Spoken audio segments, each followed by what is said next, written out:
दोस्तों, उधार कोई मजबूरी नहीं होती है, ना ही कोई समस्या होती है। उधार एक नशा है, उधार एक आदत है। जी हाँ दोस्तों, नमस्कार। आज अपने लाइफ रिसर्च चैनल के माध्यम से आज मैं इसी उधार विषय पर कुछ चर्चा करने जा रहा हूँ। थोड़ा सा समय आपका लूँगा, फिर उसके बाद आप रील को स्किप कर दीजिएगा, आगे बढ़ जाइएगा।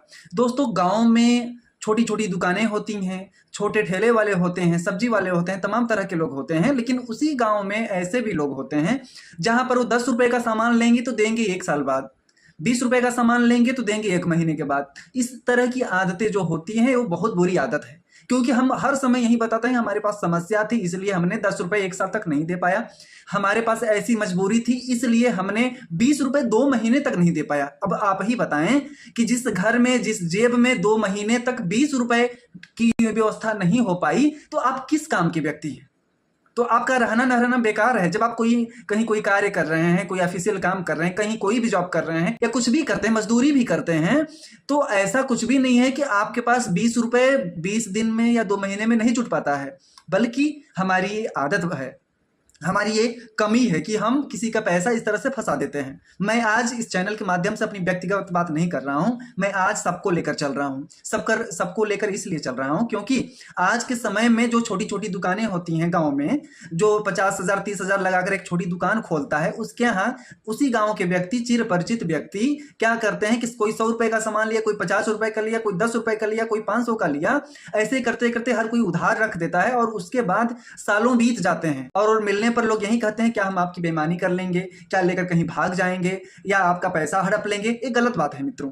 हम जो भी ये सारी चीजें बोलते हैं बहुत गलत बोलते हैं, क्योंकि 10-20 रुपए जुटने से ही उसका 20,000 होगा और आपका वह 20,000 जब तक नहीं जुट पाएगा उसके पास, तो वो आगे का व्यवसाय कैसे बढ़ाएगा। तो इसी तरीके से जो छोटी छोटी दुकानें होती हैं वो टूट जाती हैं गाँव में और फिर उसके सामने कोई रास्ता नहीं मिलता है या कहीं बाहर जाकर नौकरी करने के लिए सोचता है। तो ऐसा मजबूर हमें कभी भी किसी को नहीं करना चाहिए कि वो अन्य किसी स्थिति में मजबूर आकर कहीं घर से बाहर जाना पड़े, विदेश भागना पड़े या फिर परदेश जाना पड़े। ये हम लोगों की जो छोटी छोटी आदतें होती हैं बहुत बुरी होती हैं, चाहे हम हूं या आप हूं।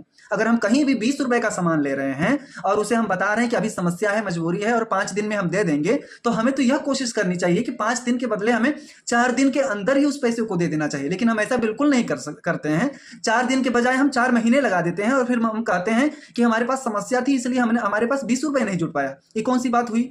आपके घर में कोई फंक्शन है या कहीं घूमने जा रहे हैं, टूर पर जा रहे हैं, तो आपके पास पैसे की व्यवस्था हो जाती है, लेकिन आप किसी का 20 रुपए ले लेते हैं तो 4 महीने तक आप नहीं दे पाते हैं। चाहे 20 रुपए हो, 100 रुपए हो, 200 हो, 500 हो, 5,000 हो, लेकिन आप अपने मजबूरी में किसी और को मजबूर मत करिए। कोई एक छोटा सा दुकानदार है और आपका उसने समय पर कार्य किया, आपकी इज्जत बचाई। मान लीजिए आपके यहाँ कोई रिलेटिव आ गए, आपके यहाँ घर पे कुछ किराना की सामान नहीं है या कोई जनरल स्टोर की सामानें नहीं है और मजबूरी में उसने साथ दे दिया, रात में दे दिया या सुबह तुरंत दे दिया, तो क्या आपका यही फर्ज बनता है कि आप उसे समय पर पैसा ना दें? आपने 4 दिन बताया लेकिन 4 महीने में भी आप पैसा उसे नहीं दे पाए, तो ये गलत बात है मित्रों। और ऐसा कोई एक व्यक्ति नहीं करता है, तो हम सभी लोग मिलकर ऐसा करते हैं, जो कि एक छोटी छोटी दुकानें हैं टूट जाती हैं। आप इस समय वर्तमान में देखिए, जो पहले रिचार्ज की दुकानें, हर गली में रिचार्ज का जो व्यवस्था है वो होता था, लेकिन अब ऐसा नहीं है। क्यों नहीं है? क्योंकि कुछ रिलेटिव होते थे, कुछ मित्र होते थे, कुछ गांव घर के होते थे, कुछ पड़ोसी होते थे, वे लोग कोई 300 रुपए फंसा दिया, कोई 50 रुपए फंसा दिया, ऐसे ही सारा पैसा उधार हो जाता था और उसे मजबूरी में अपने रिचार्ज की दुकान बंद करनी पड़ती थी। इसलिए हमें कभी भी ऐसा नहीं करना चाहिए।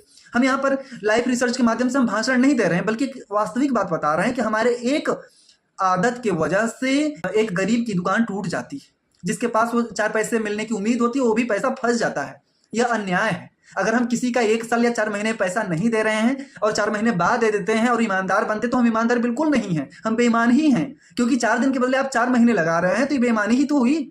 क्योंकि वो 4 महीने के अंदर वो कैसे मैनेज करेगा? हो सकता है कहीं से लोन लिया हो, कहीं से उधार लिया, कैसे अपना ईएमआई कैसे चुकाएगा, कैसे भरेगा? हमें ऐसा किसी के साथ बिल्कुल अन्याय नहीं करना चाहिए, हमें सबका साथ देना चाहिए। मान लीजिए आपका ही कोई 200-500 उधार करके चला गया, तो आपको कैसा लगता होगा? बहुत बुरा लगता होगा, लेकिन आपका भी क्रेडिट बहुत डाउन होता है। आपको मजबूरी में कोई सहायता नहीं करेगा इस तरह से आप कार्य करेंगे तो। इसलिए हमें कभी भी किसी का उधार नहीं रखना चाहिए। अगर समस्याएं हैं, मजबूरी है, 4 दिन आप बोल रहे हैं, तो उसे 4 दिन के अंदर दे दीजिए, यही आपकी ईमानदारी होनी चाहिए। लेकिन हम लोग ऐसा करते नहीं है। चलिए अगले वीडियो में और किसी विषय पर आपसे बात होगी, तब तक के लिए जय हिंद, जय भारत।